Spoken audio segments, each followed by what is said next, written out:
തെറ്റാണ് ഇങ്ങനെ ചോദിക്കുന്നേ. ചേട്ടാ കട്ട് ചെയ്യൂ കേട്ടോ.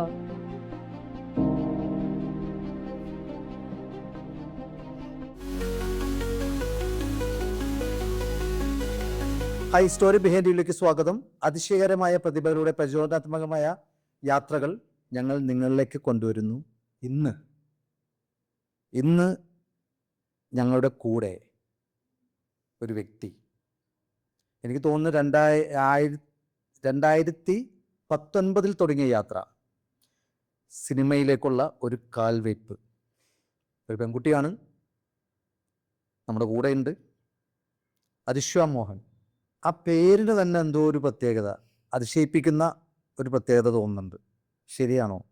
തോന്നിയിട്ടുണ്ട്? അങ്ങനെ കുറച്ചൊക്കെ തോന്നിയിട്ടുണ്ടല്ലേ? പഠിക്കുന്ന സമയത്ത് ആരെങ്കിലും പറഞ്ഞിട്ടുണ്ടോ? ഇല്ല അങ്ങനെ.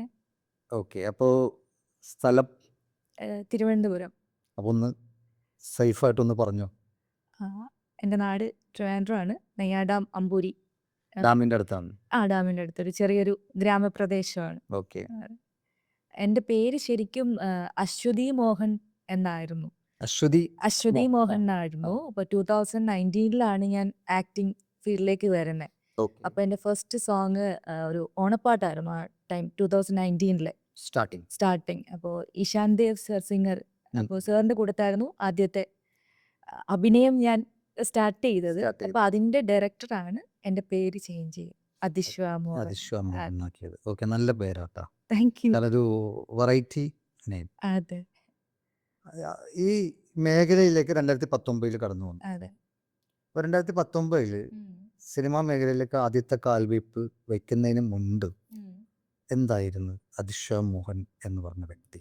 ഈ ഒരു ആക്ടിങ് ഫീൽഡിലേക്ക് വരുന്നതിന് മുന്നേ ചെറുതായിട്ട് മോഡലിംഗ് കാര്യങ്ങളൊക്കെ ചെയ്തിട്ടുണ്ടായിരുന്നു. പക്ഷെ ഞാൻ ഒരിക്കലും പ്രതീക്ഷിച്ചില്ല ഈ ഒരു മേഖലയിലേക്ക് കടന്നു വരാൻ പറ്റും എന്നുള്ളത്. ഇങ്ങനെ ഒരു ആൽബം ചെയ്തപ്പോൾ പിന്നെ ഒരു കോൺഫിഡൻസ് കിട്ടി. ഓക്കെ, പിന്നെ ചെറിയ ചെറിയ ചാൻസുകളൊക്കെ കിട്ടി. ആൽബം, ഷോർട്ട് ഫിലിം, ആ ഒരു യാത്ര ഇപ്പോൾ നമ്മുടെ രഘുറാം. അത് സിനിമ എന്ന് പറയുന്നതിലേക്ക് നമുക്ക് കടന്നു വരാം. അതിന് മുന്നോടിയായിട്ട് ഒന്ന് രണ്ട് പേര് ഇതേപോലെ ഇൻ്റർവ്യൂവിൽ പറഞ്ഞിട്ടുണ്ടായിരുന്നു, ക്വസ്റ്റ്യൻ ചോദിച്ച് വലിപ്പിക്കരുതെന്ന്. അപ്പോൾ അതിൽ പേടിക്കണ്ട, അത്രയും വലിയ ക്വസ്റ്റ്യൻ ഒന്നുമില്ല, ചെറിയ ചെറിയ ക്വസ്റ്റ്യൻസാണ്. From Trivandrum, right? 2019 ഇൻഡസ്ട്രിയിലേക്ക് കാൽ വെച്ചു. എങ്ങനെയായിരുന്നു കുട്ടിക്കാലം? അതിനെക്കുറിച്ചൊന്ന് ചെറുതായിട്ട് വലുതാക്കി പറഞ്ഞാൽ മതി. ചെറുതാക്കി ഓക്കെ. ട്രിവാൻഡ്രം ജില്ലയിലെ അമ്പൂരി എന്ന് പറഞ്ഞൊരു ഗ്രാമത്തിലാണ് ജനിച്ച് വളർന്നത്. ഒരു നാട്ടുംപുറ പ്രദേശം. സ്കൂളൊക്കെ അവിടെ തന്നെയായിരുന്നു. നെയ്യാർഡാം അമ്പൂരി. അമ്പൂരി ഞാൻ ആദ്യമായിട്ട് കേൾക്കണം. അമ്പൂരി പണ്ട് വർഷങ്ങൾക്ക് മുന്നേ അവിടെ ഉരുൾപൊട്ടൽ വന്നിട്ട് ഒത്തിരി ആൾക്കാർ മരിച്ചിട്ടൊക്കെ ഉണ്ട്. അങ്ങനെയാണ് ശരിക്കും അമ്പൂരി എന്ന് പറഞ്ഞ ഒരു സ്ഥലം ഒത്തിരി ആൾക്കാരിലേക്ക് എത്തിപ്പെട്ടത്. ഇപ്പം ടൂറിസവുമായി ബന്ധപ്പെട്ട് ഡെവലപ്പ് ആയിക്കൊണ്ടിരിക്കുന്നു. +2 വരെ അവിടെയാണ് പഠിച്ചത്. അപ്പം അതിനുശേഷം എറണാകുളത്തേക്ക് വന്നു, ഡിഗ്രി ചെയ്തത്. പറഞ്ഞപ്പോൾ ഒരു കാര്യം പറയാണ്ടിരിക്കാൻ പറ്റില്ല. അമ്പൂരി എന്ന് പറയുന്ന നാട് ഉരുൾപൊട്ടൽ ഉണ്ടായി എന്ന് പറഞ്ഞായിരുന്നു. അപ്പോൾ ഞാൻ പറഞ്ഞു, നാളെ ആ നാട് നിങ്ങളുടെ പേരാൽ അറിയപ്പെടാനുള്ള അവസരം ഉണ്ടാകട്ടെ. ഞാൻ അങ്ങനെ ആഗ്രഹിക്കുന്നു, അതിനുവേണ്ടി പ്രയത്നിക്കുന്നു. ദൈവം അനുഗ്രഹിച്ചാൽ തീർച്ചയായിട്ടും. ഒത്തിരി കലാകാരന്മാരുണ്ട് അവിടെ നമ്പൂരിന്ന്. അതെ, അതില് ഒരാളായിട്ട് ഞാനും വളർന്നു വരും. കുട്ടിക്കാലം +2 വരെ അമ്പൂരി തന്നെയായിരുന്നു പഠിച്ചത്. അതിനുശേഷം എറണാകുളത്തേക്ക് വന്നു, ഇവിടെ ഡിഗ്രി ചെയ്തു, പിന്നെ എയർ ഹോസ്റ്റസ് കോഴ്സ് കംപ്ലീറ്റ് ചെയ്തു. ഓക്കെ, എന്താണ് അമ്പൂരി എന്ന് പറയുന്നത്? ചോദിക്കാതിരിക്കാൻ പറ്റില്ല, അതുകൊണ്ട് ചോദിക്കണേ. അമ്പൂരി എന്ന് പറയുന്നത് ഒരു പക്ക ഗ്രാമപ്രദേശമാണ്. അങ്ങനെ ഇപ്പം ഡെവലപ്പ് ആയിക്കൊണ്ടിരിക്കുന്നു. വർഷങ്ങൾക്ക് മുന്നേ അങ്ങനെ ഒരു സാധാരണ ഒരു ഗ്രാമപ്രദേശം. അവിടെ നിന്നാണ് ഞാൻ ഈ മോഡലിംഗ് ഫീൽഡിലേക്കും ആക്ടിങ് ഫീൽഡിലേക്കൊക്കെ വരുന്നത്. അപ്പോൾ ചേട്ടന് ചിന്തിക്കാം, അങ്ങനെ ഒരു സ്ഥലത്ത് നിന്ന് നമ്മൾ ഫസ്റ്റ് എൻട്രി ആകുമ്പോൾ ഒരു സാധാരണക്കാരി ഫേസ് ചെയ്തിട്ടുള്ള എല്ലാ ബുദ്ധിമുട്ടുകളും ഞാൻ ആ സമയത്ത് ഫേസ് ചെയ്തിട്ടുണ്ട്. പക്ഷെ ഇപ്പോൾ എന്നെ ഏറ്റവും കൂടുതൽ സപ്പോർട്ട് ചെയ്യുന്നത് എൻ്റെ നാട്ടുകാരാണ്. അതെ, പിന്നെ കൂടുതൽ അവിടെ കർഷകരാണ്. അങ്ങനത്തെ ഒരു ജീവിത രീതിയാണ്. ഇപ്പോൾ പിന്നെ കൂടുതൽ ആൾക്കാർ വിദ്യാഭ്യാസം നേടി അതുപോലെ തന്നെ നല്ല നല്ല ജോബുകളായി. ഞാൻ എന്ന് വെച്ചാൽ അമ്പൂരിയിൽ തൊടുമല എന്ന് പറയുന്ന ഒരു സെറ്റിൽമെന്റ് ഏരിയ ആണ്. സെറ്റിൽമെന്റ് ഏരിയ എന്ന് പറയുമ്പോൾ എനിക്ക് മനസ്സിലായില്ല. സെറ്റിൽമെന്റ് ഏരിയ എന്ന് പറയുമ്പോൾ ഒരു ആദിവാസി ഓ സമൂഹത്തിൽപ്പെട്ട ഒരാളാണ്. ഓ ഓ ഓ ഓ ഓ. നല്ല കാര്യമല്ലേ ഇത്? അതെ. കാരണം എല്ലാവരാലും റെസ്പെക്റ്റ് ചെയ്യുന്ന ഒരു വിഭാഗമാണ്. ഞാനൊക്കെ പ്രത്യേകിച്ചിട്ടാ. കാരണം ആ, എനിക്ക് കുറച്ച് ഫ്രണ്ട്സ് ഉണ്ട് ആ. ഇടുക്കി എന്ന് പറയുന്ന സ്ഥലത്ത്. ഞാൻ അവിടുത്തെ രാജാവിനെ, ആദിവാസി രാജാവുണ്ട്, കോഴിമല രാജാവുണ്ട്, അദ്ദേഹത്തിൻ്റെ വീട്ടിൽ പോയിട്ടുണ്ട്. അദ്ദേഹത്തിനെ കാണാനുള്ള അവസരവും അദ്ദേഹത്തിൻ്റെ കൂടെ നിന്ന് ഫോട്ടോ എടുക്കാനുള്ള അവസരവും അദ്ദേഹത്തിൻ്റെ വീട്ടിൽ നിന്ന് എന്താ പറയുക ഭക്ഷണം കഴിക്കാനുള്ള അവസരം വരെ കിട്ടിയിട്ടുള്ള ഒരാളാണ് ഞാൻ. ഇപ്പോൾ റെസ്പെക്റ്റ് ചെയ്യുന്നൊരു വിഭാഗമാണത്. അപ്പോൾ 2019 കടന്നു വരുന്നത്. അതിനുമ്പോൾ മോഡലിംഗ് രംഗത്തുണ്ടായിരുന്നു. മോഡലിംഗ് രംഗത്ത് ഒരു ഫിലിം ആർട്ടിസ്റ്റായിട്ടും മാറണമെന്ന് ചിന്തിച്ചു കൊണ്ടിട്ടാണോ അതിഷ എന്ന് പറഞ്ഞ വ്യക്തി മോഡലിംഗിലേക്ക് തിരിഞ്ഞത്? അല്ല, എനിക്ക് ചെറുപ്പത്തിലെ മോഡലാകണം എന്നുള്ളത് വലിയൊരു ആഗ്രഹമായിരുന്നു. അതുകൊണ്ടാണ് ഞാൻ ട്രിവാൻഡ്രത്ത് നിന്ന് ശരിക്കും എറണാകുളത്തേക്ക് വന്നത്. കാരണം എറണാകുളത്താണല്ലോ ആ ഒരു സമയത്ത് കൂടുതൽ ഓപ്പർച്യൂണിറ്റീസ് കിട്ടുക. അങ്ങനെ ട്രിവാൻഡ്രത്തേക്ക് അന്നങ്ങനെ ഫാഷൻ ഷോയോ അങ്ങനെ ഒരു ഫോട്ടോഷൂട്ട് അങ്ങനെയൊന്നും ഇല്ല ആ ഒരു ടൈമിന്.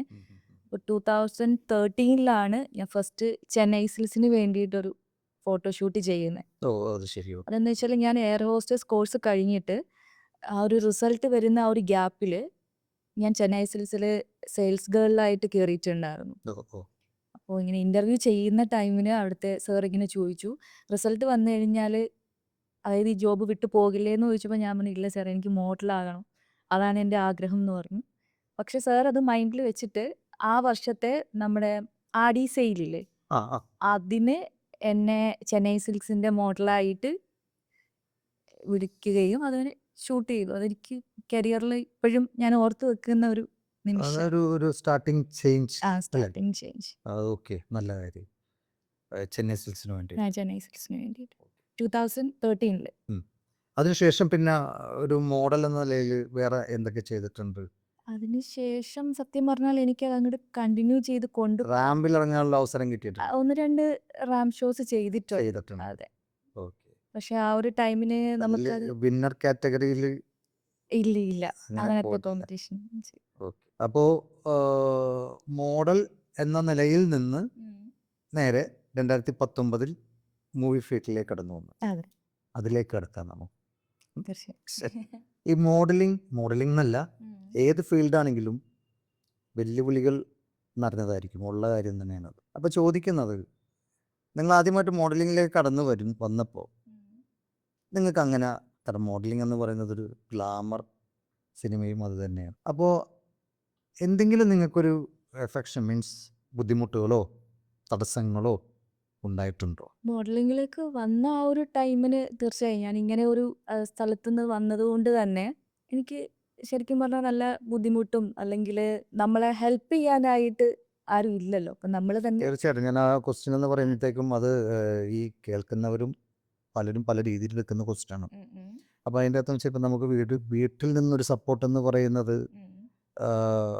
ഇത്തിരി ബുദ്ധിമുട്ടുള്ള കാര്യം തന്നെയാണ് അല്ലേ? അപ്പോൾ അതുകൂടിയാണ് ചോദിക്കുന്നത് കേട്ടോ മൊത്തത്തിൽ. അത് വീട്ടിൽ നിന്ന് അമ്മ അച്ഛൻ സപ്പോർട്ടായിരുന്നു, അന്ന് ഇന്നും സപ്പോർട്ട് തന്നെയാണ്.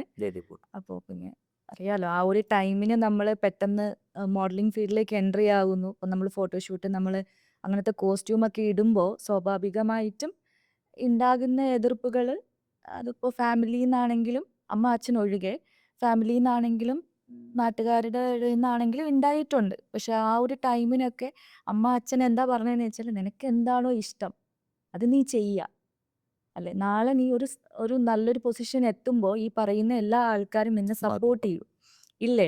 ഇപ്പോൾ ഒഴിവാക്കിയവരും ഇപ്പോൾ അവഗണിച്ചവരും എല്ലാം നാളെ നിന്റെ പേര് പറഞ്ഞിട്ടായിരിക്കാം അവർ ചിലപ്പോൾ അറിയപ്പെടുന്നുണ്ടാവുക. എൻ്റെ ഒരു റിലേറ്റീവ് ഇങ്ങനെ ഒരു ദിവസം എൻ്റെ അടുത്ത് പറഞ്ഞു, അതായത് നീ എൻ്റെ ബന്ധുവാണെന്ന് പറയാൻ എനിക്ക് മോശമാണെന്ന് പറഞ്ഞു, നീ ഈ ഒരു ഫീൽഡിലായത് കൊണ്ട് എനിക്ക് മോശമാണെന്ന് പറഞ്ഞിട്ടുണ്ട്. അപ്പോൾ അതെന്നെ അന്ന് ഭയങ്കരമായിട്ട് വേദനിപ്പിച്ചു. പക്ഷെ ആ വേദനകളൊക്കെ ആയിരിക്കാം ഇന്നിപ്പോൾ ഞാൻ ഇവിടെ വരെ എത്തിപ്പെട്ടത്. സത്യം പറഞ്ഞാൽ നമ്മൾ ഇപ്പം നിങ്ങൾ പറയുമ്പോൾ നമ്മളെല്ലാവരും അനുഭവിച്ചിട്ടുള്ളൊരു കാര്യം തന്നെയാണ് ഇപ്പോൾ അതെ. അതിശ പറഞ്ഞിരിക്കുന്നത്. കാരണം ബന്ധങ്ങൾ നമ്മളെ ഏറ്റവും കൂടുതൽ ബുദ്ധിമുട്ടിപ്പിക്കുന്ന ആൾക്കാർ അവരാണ്. കാരണം അവരുടെ വിചാരം അവരാണ് നമുക്ക് 3 നേരം വെച്ച് വിളമ്പി അതെ, അതെ. തീർച്ചയായും. ഞാൻ അനുഭവിച്ചിട്ടുള്ളതിനെ. നമ്മൾ കഷ്ടപ്പെടുന്നു, നമ്മൾ പൈസ ഉണ്ടാക്കാൻ വേണ്ടി ബുദ്ധിമുട്ടുന്നു, നമ്മൾ ഓടുന്നു, പണിയെടുത്തിട്ടാണ്. അതെ, അതെ. അല്ലാണ്ട് കക്കാനോ പിടിച്ചു പറിക്കാനോ ഒന്നുമില്ല. അപ്പം അങ്ങനെ മോഡലിംഗ് രംഗത്ത് നിങ്ങൾ ഒരുപാട് വെല്ലുവിളികൾ എന്ന് പറയുന്നത് ഇതേപോലെ ചെറിയ ചെറിയ കാര്യങ്ങളാണ്. ഉം. പക്ഷേ രംഗത്തേക്ക് വന്നതിന് ശേഷം എന്തെങ്കിലും ഒരു വെല്ലുവിളികൾ നിങ്ങൾക്ക് നേരിടേണ്ടി വന്നിട്ടുണ്ടോ?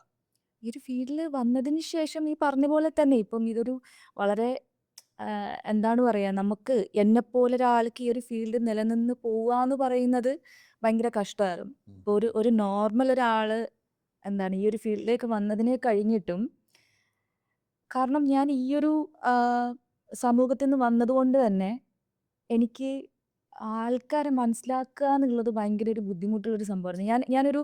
ഒരു ടൈമിൽ ഞാൻ വിചാരിച്ചു ഇതിനെക്കഴിഞ്ഞും എത്രയോ ബെറ്ററാണ് കാട്ടിലെ മൃഗങ്ങളെന്ന് ഒരു ടൈമിൽ ഞാൻ വിചാരിച്ചിട്ടുണ്ടായിരുന്നു അത്. ഉം, ഉം, ഉം, ഉം. അതെന്താന്ന് വെച്ചാല്, നമുക്കിപ്പോൾ കാട്ടിലിപ്പം എന്തെങ്കിലും ഒരു പ്രശ്നം വരുമ്പോൾ പ്രകൃതി നമുക്ക് എന്തെങ്കിലും ഒരു സൂചന തരും. Correct. പക്ഷെ നമുക്ക് ഈ ആൾക്കാരെ മനസ്സിലാക്കുക എന്ന് പറയുന്നത് നമുക്ക് കുറച്ച് എന്നെ സംബന്ധിച്ച് എനിക്ക് ഭയങ്കര ബുദ്ധിമുട്ടുള്ളൊരു അങ്ങനെ എന്തെങ്കിലും കാര്യമായിരുന്നു എനിക്ക്. അങ്ങനെ എന്തെങ്കിലും അനുഭവം ഉണ്ടായിട്ടുണ്ടോ? അനുഭവങ്ങൾ ഉണ്ടായിട്ടുണ്ട്. തീർച്ചയായിട്ടും. കാരണം നിങ്ങൾ പറഞ്ഞപ്പോൾ എനിക്ക് വേറൊരു കാര്യം എന്ന് വെച്ചാൽ ഞാൻ നേരത്തെ പറഞ്ഞത് എനിക്ക് കുറച്ച് സുഹൃത്തുക്കളുണ്ട്. അതെ. ഞാൻ വളരെ നിഷ്കളങ്കരായിട്ടുള്ള ആൾക്കാരെ കണ്ടേക്കുന്ന നിങ്ങളുടെ ഒരു വിഭാഗത്തിലാണ്. എന്നെ എവിടെയും തുറന്ന് പറയാൻ കയറി എനിക്ക് പറയാൻ ഓരോരോ അനുഭവങ്ങൾ ഉള്ളത് കൊണ്ടിട്ടാണ് കേട്ടോ. ഉം, ഉം. അത്രയും ആൾക്കാരായിട്ട് ബന്ധങ്ങൾ ഉള്ളത് കൊണ്ടിട്ടാണ്. ഓക്കേ. അപ്പോൾ അതുകൊണ്ട് ഭയങ്കര നിഷ്കളങ്കരായിട്ടുള്ള ആൾക്കാർ, എന്നാൽ അവരെ കുറിച്ച് കേട്ടേക്കുന്നതൊക്കെ വേറെ രീതിയിലാണ്. ഉം. പക്ഷെ അവരടുത്തറിഞ്ഞപ്പോഴാണ് മനസ്സിലായത് അയ്യോ ഇവരൊക്കെ ഇത്രയും പാവ ആൾക്കാരാണ്. ഇപ്പം കോഴിമല രാജാവ് ഞാൻ അവിടെ പോയപ്പോൾ ഇത്രയും സിമ്പിളാണോ. ഞാൻ അന്ന് കേട്ടേക്കുന്ന അന്ന് ഉമ്മൻചാണ്ടി സാറായിരുന്നു ഉം. മുഖ്യമന്ത്രി. അദ്ദേഹത്തിൻ്റെ ഓഫീസിൽ എപ്പോൾ വേണമെങ്കിലും കയറി ചെല്ലാവുന്നൊരു ഒരു വ്യക്തിയാണ് ആ രാജാവ് എന്ന് പറയുന്നത്. അപ്പോൾ അത് ഭയങ്കര അതിശയമായിരുന്നത്. അപ്പോൾ ഇപ്പോൾ അതിശയം പറഞ്ഞു കഴിഞ്ഞപ്പോൾ എനിക്കും അത് ഫീൽ ചെയ്യുന്നത്. അതുകൊണ്ടാണ് ഞാൻ രണ്ടാമത് ആ ഒരു ഭാഗം മാറ്റി വെക്കാം നമുക്ക്. ഉം, ഉം. ഈ മോഡൽ രംഗത്ത് നിന്ന് പേഴ്സണലായിട്ട് നിങ്ങൾക്ക് ഉണ്ടായിട്ടുള്ള ഒരു ബുദ്ധിമുട്ട്. പേഴ്സണലായിട്ട് ഉണ്ടായിട്ടുള്ള ബുദ്ധിമുട്ട് എന്ന് പറയുന്നത് ഇപ്പം റാമ്പ് ഷോയ്ക്കൊക്കെ പോകുന്ന ടൈമിന് മോഡലിംഗ് രംഗത്ത് ഞാൻ ഈ റാമ്പ് വാക്ക് സ്റ്റാർട്ടിങ്ങിലൊക്കെ ചെയ്യുന്നുണ്ടായിരുന്നു. അപ്പോൾ ആ സമയത്ത് കൂടെയുള്ള മോഡൽസിൻ്റെ സൈഡിൽ നിന്ന് കുറച്ച് അവഗണനകളും കാര്യങ്ങളൊക്കെ വന്നിട്ടുണ്ടായിരുന്നു. അപ്പോൾ പിന്നെ ഞാൻ എന്താ ചിന്തിച്ചതെന്ന് വെച്ചാൽ, ഞാൻ ഒരിക്കലും ഒരു സെലിബ്രിറ്റി മോഡലായിട്ടായിരിക്കും ഇനി റാമ്പിലേക്ക് ഇറങ്ങുന്നുണ്ടാവുക എന്ന് ഞാൻ ഉറപ്പിച്ചു. ഉറപ്പിച്ചു. അതെ. അങ്ങനെയാണ് സിനിമാ മോഹം തീർച്ചയായും. തലയിൽ അതെ, കയറുന്നത്. അതെ, അതെ. അപ്പോൾ 2019 സിനിമയിൽ വന്നു. ഇല്ല. ഈ ആക്ടിംഗ് വീട്ടിലേക്ക് വന്നു. ഫീൽഡിലേക്ക് വന്നു. പ്രിയദർശൻ സാറിൻ്റെ മൂവിയിൽ അഭിനയിക്കാനുള്ള അവസരം ലഭിച്ചിരുന്നു അതെ. അല്ലേ? അതെങ്ങനെ കിട്ടി? അത് ശരിക്കും ഇതുപോലെ നമ്മള് കാസ്റ്റിംഗ് വന്ന ടൈമിന് ഒരു കോർഡിനേറ്റർ വിളിച്ചതായിരുന്നു. കാസ്റ്റിംഗ് കോൾ വഴി. ആ കാസ്റ്റിംഗ് കോൾ വഴിക്ക്. അപ്പോൾ ചെറിയൊരു ക്യാരക്ടറാണ്. പക്ഷെ എന്നാലും ഞാനത് ഭയങ്കര ഒരു ഭാഗ്യമായിട്ട്. തീർച്ചയായിട്ടും. കാരണം പ്രിയൻ സാറിൻ്റെ ഒക്കെ ഒരു മൂവിയിൽ വർക്ക് ചെയ്യാന്ന് പറഞ്ഞിട്ട് ഭയങ്കര എക്സ്പീരിയൻസ് ആണ്. അതെ. കാരണം അദ്ദേഹത്തിൽ നിന്ന് പഠിക്കാൻ തന്നെ ഒരുപാട് കാര്യങ്ങളുണ്ട്. ഉം. അദ്ദേഹം ചെയ്യുന്ന അദ്ദേഹത്തിൻ്റെ ഓരോ ഫ്രെയിമും നമ്മളെടുത്തിട്ട് നമുക്കൊരു ഒരു വലിയൊരു ലെസണാണത് അതെ. പഠിക്കാൻ സാധിക്കും. അങ്ങനത്തെ ഡയറക്ടർമാരെന്ന് പറയുന്നത് വളരെ ചുരുങ്ങിയ ഡയറക്ടർമാരെ എന്നുള്ളൂ. ബാക്കിയൊക്കെ നമുക്ക് ഫ്രണ്ടിൽ നിൽക്കുന്നവരാണെന്ന് പറയാം. അതെ. അതായത് ക്യാമറയുടെ ഫ്രണ്ടിൽ നിൽക്കുക, ക്യാമറയുടെ ബാക്കിൽ നിൽക്കുക. ഞാനൊക്കെ ഇന്ന് ഓരോ ലൊക്കേഷനിലും നമ്മൾ അനുഭവിച്ചിട്ടുള്ള കാര്യങ്ങളാണ് അത്. ഉം. അപ്പോൾ ഓക്കെ പ്രിയ സാറിൻ്റെ മൂവിയിൽ അഭിനയിക്കാനുള്ളൊരു അവസരം ലഭിച്ചു. അതെ. അതിനുശേഷം അതിനുശേഷം ബ്രോഡാഡി എന്ന് പറഞ്ഞ സിനിമയിലൊരു ചെറിയൊരു ഫോട്ടോഷൂട്ട് ചെയ്തിട്ടുണ്ടായിരുന്നു. പൃഥ്വിരാജിൻ്റെ അതെ, അതെ. ലാലേട്ടൻ. ലാലേട്ടനായിട്ട് വന്നിട്ടുള്ള മൂവി നല്ലൊരു മൂവിയാണ്. പ്രിയദർശൻ സാറിന്റെ ലൊക്കേഷൻ എക്സ്പീരിയൻസ് ഭയങ്കര അടിപൊളിയായിരുന്നു. ഇതൊക്കെ എന്തായിരുന്നു? എന്നുവെച്ചാൽ എനിക്ക് ചെറിയൊരു ക്യാരക്ടറേ ഉള്ളൂ. പക്ഷേ എൻ്റെ സീൻ എടുക്കുന്ന ടൈമിനാണ് എന്നെ ലൊക്കേഷനിലേക്ക് വിളിക്കുന്നത്. ഉം. ഷൂട്ട് കഴിഞ്ഞിട്ട് വേറെ ചില ലൊക്കേഷനിലൊക്കെ പോയി കഴിഞ്ഞാൽ നമ്മളവിടെ ഇരുത്തി, നമ്മുടെ ഷൂട്ട് കഴിഞ്ഞാലും നമ്മളെ വിടില്ല, പറയില്ല ആരും വന്നിട്ട്. പക്ഷെ ഷൂട്ട് കഴിഞ്ഞ് അപ്പം തന്നെ ഓക്കെ പൊക്കോ. അതുമല്ല എല്ലാവരും ചെറിയൊരു ക്യാരക്ടർ ആയിട്ട് പോലും എല്ലാവരും നമ്മളോട് അത്രയും റെസ്പെക്റ്റിലാണ് സംസാരിച്ചത്. ഇപ്പം സീനൊക്കെ എക്സ്പ്ലെയിൻ ചെയ്ത് തന്നതാണെങ്കിലും ഞാൻ ഒരിക്കലും പ്രതീക്ഷിച്ചില്ല അങ്ങനെ. ഭയങ്കര ഒരു നല്ലൊരു എക്സ്പീരിയൻസ്. അത് അത് ശരിക്ക് മനസ്സിലാക്കേണ്ട ഒരു കാര്യമില്ലേ? ഒരു അതെ. ലെജൻഡ് ആയിട്ടുള്ള അതെ. ഡയറക്ടർമാരുടെ കൂടെ ഞാൻ കേട്ടിട്ടുള്ള കാര്യമാണ്. ഉം. ജോഷി സാറിൻ്റെ മൂവിയിൽ എനിക്ക് വർക്ക് ചെയ്യാനുള്ള ഒരു അവസരം ഉണ്ടായിട്ടില്ല. ഉം. പക്ഷേ ഇപ്പോഴും ജോഷി സാർ ഒരു സെറ്റിലേക്ക് വരുമ്പോൾ എല്ലാ ആർട്ടിസ്റ്റുകളും അല്ലെങ്കിൽ ആ സെറ്റിൽ വർക്ക് ചെയ്യുന്നവർക്കും ഭയങ്കര പേടിയാണോ റെസ്പെക്റ്റ് ആണോ എന്നറിയില്ല. അതെ. അതുപോലെ തന്നെ അത് ആ പഴയ ഡയറക്ടർമാർ ഒരു പ്രത്യേകത ആയിരിക്കാം. ഉം. ഓക്കെ, അപ്പോൾ പ്രവീൺ സാറിൻ്റെ മൂവിയിൽ ഒരു എക്സ്പീരിയൻസ് കിട്ടി. നെക്സ്റ്റ് നെക്സ്റ്റ് പിന്നെ ബ്രോഡാഡിയാണ് ചെയ്തത്. ഇപ്പോ രഘുറാം വേറൊരു മൂവിയിലും കൂടി ചെയ്തിട്ടുണ്ട്. അതിൻ്റെ പേര് എന്താ? പിൻവാതിൽ. പിൻവാതിൽ. അതെ. അത് ജോർജ് സാറിൻ്റെ മൂവി ജോർജ് സർ, അല്ലേ? മധു അമ്പാട്ട് സർ മധു അമ്പാട്ട് സാറിൻ്റെ ക്യാമറ. ഓക്കെ, അത് അതില് റിലീസായിട്ടില്ല, ആയിട്ടില്ല. പോസ്റ്റ് പ്രൊഡക്ഷൻ നടന്നുകൊണ്ടിരിക്കും. അതെ അതെ. അത് കഴിഞ്ഞിട്ട് ഇപ്പോൾ മഹാനായ പവർഫുള്ളായിട്ടുള്ള ഒരു ഡയറക്ടറിൻ്റെ മൂവിയിൽ അതെ. അതിൽ എന്ത് ക്യാരക്ടർ ചെയ്തുകൊണ്ടിരിക്കുന്നു? അതില് നായികയായിട്ടാണ്. നായികയായിട്ടാണ് അതെ. ഡെവലപ്മെൻ്റ്. അപ്പോൾ എന്തോ ഡെവലപ്മെൻ്റ് എന്ന് പിന്നെ തീർച്ചയായിട്ടും. അപ്പോൾ ഞാൻ എന്തായാലും അത് പറയാതിരിക്കാൻ പറ്റില്ല. കാരണം ആ ഒരു ഡയറക്ടർ ആ, ഇപ്പോൾ വർക്ക് ചെയ്തുകൊണ്ടിരിക്കുന്ന ആ മൂവിയുടെ ഡയറക്ടറിൻ്റെ പേര് ഞാനിപ്പോൾ പറയുന്നില്ല. ഓക്കെ. അതിലേക്ക് വരാം എന്തായാലും. ആ ഒരു എക്സ്പീരിയൻസ് എന്താണ്? കാരണം ഹീറോയിനാണ്. ഉം. അപ്പോൾ അതിൻ്റെ അകത്ത് എന്താണ് നിങ്ങളൊരു എക്സ്പീരിയൻസ് എന്ന് പറയുന്നത്? ഇപ്പൊ ചെയ്തുകൊണ്ടിരിക്കുന്ന മൂവിയിലെ എക്സ്പീരിയൻസ് ശരിക്കും ഇതൊരു ആക്ഷൻ മൂവിയാണ്. അപ്പോൾ ആക്ഷൻ, അപ്പോൾ നിങ്ങൾക്ക് അതെ. വാണി വിശ്വനാഥിന് ശേഷം നിങ്ങൾ ഒരു ആക്ഷൻ ഹീറോയിനായിട്ട് അറിയപ്പെടാനുള്ള എല്ലാ എല്ലാ സാഹചര്യങ്ങളും ഉണ്ടെന്ന് തോന്നുന്നു. അങ്ങനെ ചോദിച്ചാൽ അറിയില്ല. അത് പ്രേക്ഷകരാണ് തീരുമാനിക്കേണ്ടത്. പിന്നെ വാണി വിശ്വനാഥ് മാം അതിനോട് നമുക്ക് കമ്പയർ ചെയ്യാൻ ഒരിക്കലും പറ്റുന്നുണ്ടോ? പറ്റില്ല, അത് ഞാൻ പറഞ്ഞു എന്നേ ഉള്ളൂ. അതെ. അപ്പോൾ ആക്ഷൻ ഹീറോയിനാണ് ഇതിൻ്റെ അകത്ത്. അതെ അതെ. ഓക്കെ, ഇതിൻ്റെ ഡയറക്ടർ ആരാണ്?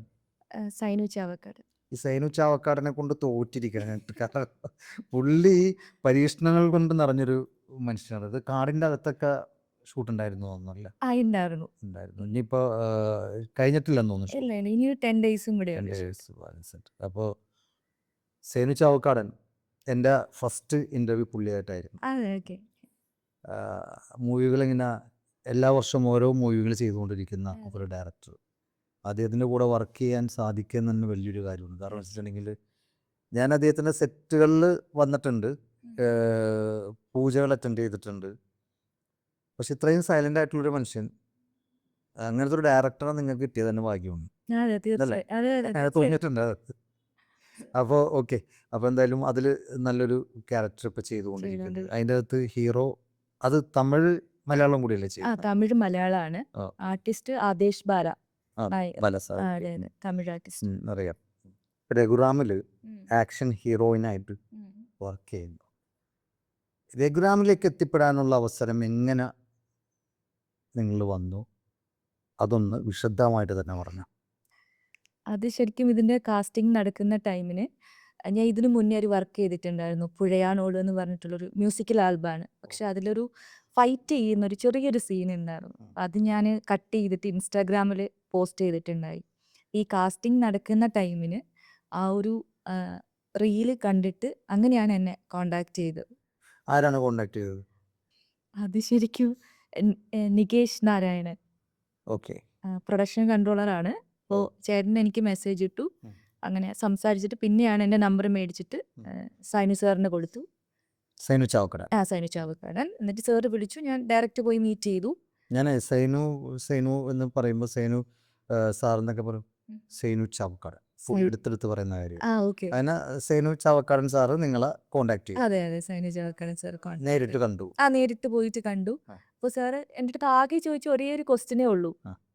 ചാടാനും ഓടാനും ഒക്കെ തയ്യാറാണോ, ഫൈറ്റ് ചെയ്യാൻ ഓക്കെ ആണോ എന്ന് മാത്രമേ ചോദിച്ചിട്ടുള്ളൂ. അല്ലാണ്ട് മുന്നേ വർക്ക് ചെയ്ത എക്സ്പീരിയൻസ് ഒന്നും ചോദിച്ചില്ല. ഇല്ല. അപ്പം അന്ന് തീരുമാനിച്ച് അടികൊള്ളാമെന്ന്. അതെ. അപ്പോൾ ഞാനിപ്പോൾ എനിക്ക് തോന്നുന്നു ആ ഒരു മൂവിയിൽ നിങ്ങളൊരു അവസരം നിങ്ങൾക്ക് അങ്ങനെയാണ് കിട്ടിയേക്കുന്നത്. അതെ അതെ. അതിന് സൈനു ചാവക്കാടൻ എന്ന് പറയുന്ന അദ്ദേഹത്തിൻ്റെ മൂവിയിൽ ഫസ്റ്റ് ഡേ നിങ്ങൾ ജോയിൻ ചെയ്യുന്നു. എന്തായിരുന്നു എക്സ്പീരിയൻസ്? ഫസ്റ്റ് ഡേ കാരണം വേറൊരു കാര്യം കൂടി ഉണ്ട്. ഇതിനു മുന്നേ ചെയ്തേക്കുന്നത് സപ്പോർട്ടിങ് ആർട്ടിസ്റ്റ് ആയിട്ടാണ്. അതെ അതെ. സെക്കൻഡ് ഹീറോയിൻ അതെ. അല്ലെങ്കിൽ ഹീറോയിൻ്റെ കൂടെ ഉള്ള ഏതെങ്കിലും ഒരു ക്യാരക്ടർ അങ്ങനെയൊക്കെ ചെയ്തേ. അപ്പോൾ ഇതിൻ്റെ അകത്ത് നിങ്ങൾ ഒരു ഡ്രീം പ്രൊജക്റ്റാണ് ശരിക്കും പറഞ്ഞാൽ അതെ അതെ തീർച്ചയായും. അല്ലേ. മൂവിയുടെ പേര് രഘുറാം. രഘുറാം. രഘുറാം എന്ന് പറയുന്നത് അതും ഭയങ്കര നിങ്ങൾക്കൊരു ഓപ്പണിംഗ് ആണ് കിട്ടിയേക്കുന്നത്. തീർച്ചയായും. തമിഴും മലയാളത്തിലും ഒരേ സമയം റിലീസാകുന്ന ഒരു മൂവി. അതിൻ്റെ അകത്ത് ഹീറോയിനായിട്ട് എന്തായിരുന്നു അവസ്ഥ? ശരിക്കും പറഞ്ഞാൽ ഭയങ്കര സന്തോഷമായിരുന്നു. പക്ഷെ സാർ എൻ്റെ അടുത്ത് പറഞ്ഞു "അതിശ ഓക്കെയാണ്.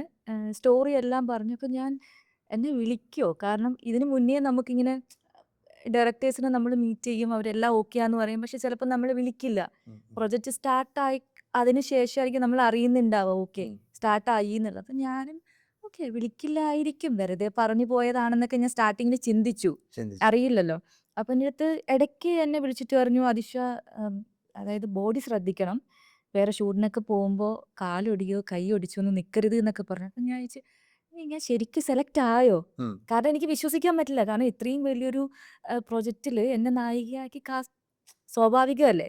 Correct. അപ്പോൾ അതൊക്കെ കഴിഞ്ഞ് ഷൂട്ട് തുടങ്ങുന്നതിനൊരു എനിക്ക് തോന്നുന്നു ഒരു 4-5 ഡേയ്സിന് മുന്നേ സൈനു സാർ വിളിച്ചിട്ട് ഇങ്ങനെ പറയാണ് "അതിഷ ഇന്ന സ്ഥലത്താണ് ലൊക്കേഷൻ. നാളെ തന്നെ വരണം" എന്നുള്ളത്. അപ്പോൾ ഞാൻ അപ്പോൾ ശരിക്കും എന്നെ സെലക്ട് ചെയ്തു. എന്നിട്ട് ലൊക്കേഷനിൽ ആ ഒരു മൊമെന്റ്സ് എങ്ങനെയായിരുന്നു? ശരിക്കും പറഞ്ഞാൽ ആരെയൊക്കെ വിളിച്ചു ആ സ്പോട്ടിൽ? ഇല്ല ഞാൻ അമ്മേനെയും അച്ഛൻ്റെ അടുത്ത് മാത്രമേ പറയാറുള്ളൂ. അതെ അതെ. ആദ്യമൊക്കെ പറയായിരുന്നു. പക്ഷെ പിന്നെ പിന്നെ അമ്മയും അച്ഛൻ്റെ അടുത്ത് മാത്രമേ പറയുള്ളൂ. അങ്ങനെ ഫ്രണ്ട്സിൻ്റെ അടുത്തൊന്നും അങ്ങനെ ഷെയർ ചെയ്യില്ല. അമ്മയുടെ അച്ഛൻ്റെ അടുത്ത് നിന്നുള്ള ഒരു റെസ്പോണ്ട് എന്തായിരുന്നു? അമ്മയും അച്ഛനൊക്കെ പറഞ്ഞു ഓക്കെ പോയി നന്നായിട്ട് ചെയ്യൂ. അവർക്ക് ശരിക്കും ഒരു വിശ്വാസമില്ല അപ്പോഴും. ആർക്ക്? അവർക്കൊരു വിശ്വാസമായിട്ടോ അല്ല. ലൊക്കേഷനിൽ അവൾ എത്തി കഴിയട്ടെ, ഷൂട്ട് തുടങ്ങട്ടെ, അങ്ങനെ എനിക്ക് ചിന്തിച്ചു. അതെന്താന്ന് വെച്ചാലേ നമുക്കിപ്പം ഇപ്പോൾ ഓരോ ഓഡീഷന് പോകുമ്പോഴും അല്ലെങ്കിൽ ഓരോ ഡയറക്ടേഴ്സിനെ മീറ്റ് ചെയ്തതിന് ശേഷം നമ്മൾ സെലക്ട് ആകുമ്പോൾ അപ്പം തന്നെ വീട്ടിൽ വിളിച്ച് പറയും അമ്മ സെലക്ട് ആയി അല്ലെങ്കിൽ അച്ഛൻ സെലക്ട് ആയിരുന്നു. പിന്നെ പിന്നെ ആയപ്പോൾ വീട്ടിൽ നിന്നും പറയാൻ തുടങ്ങി നീ ഈ പണി നിർത്തിയിട്ട് വേറെ എന്തെങ്കിലും പണിക്ക് പോവോ? സ്വാഭാവികം ഇല്ലേ? സാധാരണ പാരൻസ് കുറേ ആകുമ്പോഴത്തേക്കുവേ ഒരു സ്ഥലത്ത് എത്തുന്നില്ല. അങ്ങനെയൊക്കെ വരുമ്പോൾ ഞാൻ പറഞ്ഞു എൻ്റെ ഒരു സിനിമയെങ്കിലും തിയേറ്റർ റിലീസ് ആയതിന് ശേഷം വേണമെങ്കിൽ ഞാൻ ഈ ഫീൽഡ് വിടാം. അതുവരെയ്ക്കും എനിക്കൊരു കാരണം അവരെയും തെറ്റ് പറയാൻ പറ്റില്ല. കുറേ ആയില്ലേ. ഇപ്പം എൻ്റെ വിഷമങ്ങളൊക്കെ ഞാൻ ആരോടാ പറയാ? വീട്ടിലാ പറയാ. അയ്യോ അമ്മ ഇങ്ങനെയാണ്. കാരണം എൻ്റെ കൂടെയുള്ള ഫ്രണ്ട്സൊക്കെ വേറെ വേറെ മൂവി ചെയ്യുന്നു. അപ്പോൾ എനിക്ക് ഒരു നല്ലൊരു ചാൻസ് കിട്ടുമോ? സ്വാഭാവികം. അതെ. അപ്പോൾ അമ്മയും അച്ഛനും പറഞ്ഞു എന്നാ പിന്നെ കുഴപ്പമില്ല. നീ പോയിട്ട് നന്നായിട്ട് ചെയ്യൂ. പക്ഷെ അവിടെ ചെന്ന് ഫസ്റ്റ് ഡേ തന്നെ ഫുൾ ഇടിയാണ്. അങ്ങനെയാണ് ആദ്യം രഘുറാമിൽ ജോയിൻ ചെയ്യാൻ വേണ്ടിയിട്ട് അതെ അതെ. ഫസ്റ്റ് ഡേ പോകും. First day. ചെന്നപ്പോൾ തന്നെ കോലൊടിച്ചിട്ട് അയ്യോ സത്യം. അല്ലേ? ചെന്ന അന്ന് തന്നെ ഫൈറ്റാണ്. ഓക്കെ. കാരണം ഞാനങ്ങനെ ഫൈറ്റ് പഠിച്ചിട്ടൊന്നുമില്ല. ഉം. പക്ഷെ സൈനു സാർ എന്താന്ന് വെച്ചാൽ നമുക്ക് ഫുൾ കോൺഫിഡൻസ് നിനക്ക് ചെയ്യാൻ പറ്റും. എന്നിട്ട് ഞാൻ അന്ന് ചെന്ന സമയത്ത് ഞാൻ ആദേശ് ബാല സാറിനെയൊക്കെ അന്നാ മീറ്റ് ചെയ്യുന്നത്. അപ്പോൾ സാർ എന്നെ ഇൻട്രൊഡ്യൂസ് ചെയ്യണം ഇതാണ് നമ്മുടെ നായിക അടിപൊളിയായിട്ട് പെർഫോം ചെയ്യുന്നൊക്കെ. അപ്പോൾ എനിക്ക് ദൈവമേ ഞാൻ പെട്ട്.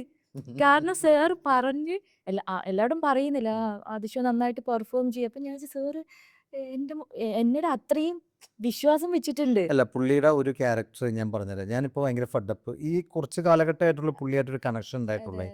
പക്ഷേ സൈനു ചാവക്കാടിൻ്റെ ഒരു പ്രത്യേകത എന്താണെന്ന് വെച്ചാൽ നമ്മൾ ഭയങ്കര ഡെസ്പായിട്ടിരിക്കുകയാണെങ്കിൽ പുള്ളിയായിട്ട് 5 മിനിറ്റ് സംസാരിച്ചാൽ മതി. അതെ ശരി സത്യമാണ്. ഭയങ്കര ബൂസ്റ്റിങ്. അതായത് നമ്മളെ ശരിക്കും ബൂസ്റ്റ് ചെയ്ത് നമ്മുടെ എന്താ പറയുക എന്തൊക്കെ ടെൻഷൻ ഉണ്ടെങ്കിലും ഉണ്ടല്ലോ നമുക്കത് ആ ഒരു 5 മിനിറ്റ് സംസാരിച്ച് കഴിഞ്ഞിട്ട് നമ്മൾ ഫോൺ വെക്കുമ്പോൾ നമ്മൾ ഭയങ്കര ഫ്രീ ആയിട്ട് ഞാൻ പുള്ളിയോട് പറയുകയും ചെയ്തിട്ടുണ്ട്.